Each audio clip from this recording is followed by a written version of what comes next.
Trump says law enforcement crackdown will go on to other places during an appearance at a police facility in D.C. President Donald Trump said Thursday he would expand the law enforcement and National Guard crackdown he ordered in Washington, D.C. this month to other jurisdictions as he appeared at a U.S. Park Police facility to promote the initiative.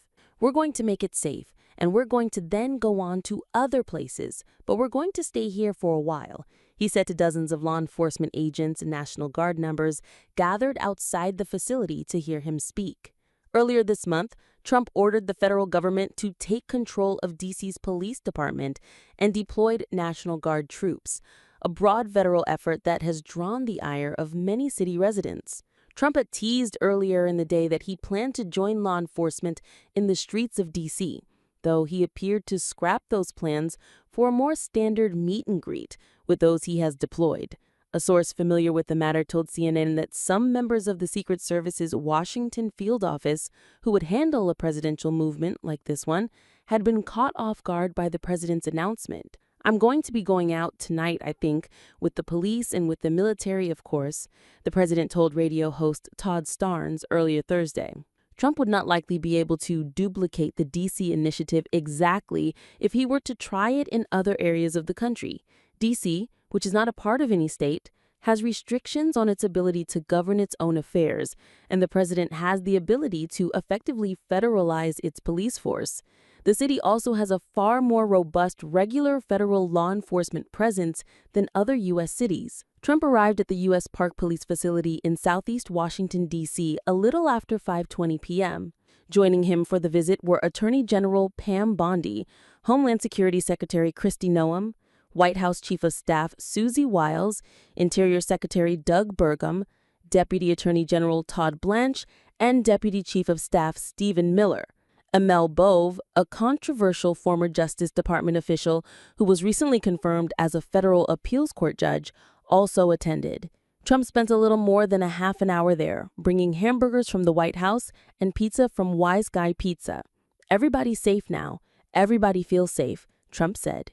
His appearance follows another staged event centered on the D.C. takeover on Wednesday when Vice President J.D. Vance visited a Shake Shack at Union Station at lunchtime to thank National Guard members who had been deployed to the city.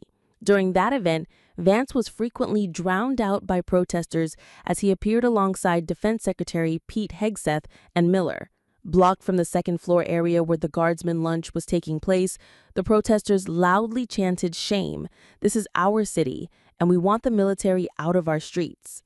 Trump has repeatedly decried crime in D.C., though overall reported crime numbers are lower this year than in 2024, and cast his moves in the city as an effort to make the nation's capital safer and more beautiful. More than 1,900 National Guard troops from multiple states, including the D.C., West Virginia, South Carolina, Mississippi, Ohio, Louisiana, and Tennessee Guards, have been mobilized in D.C. as of Thursday, according to Joint Task Force D.C. The campaign also involves clearing homeless encampments.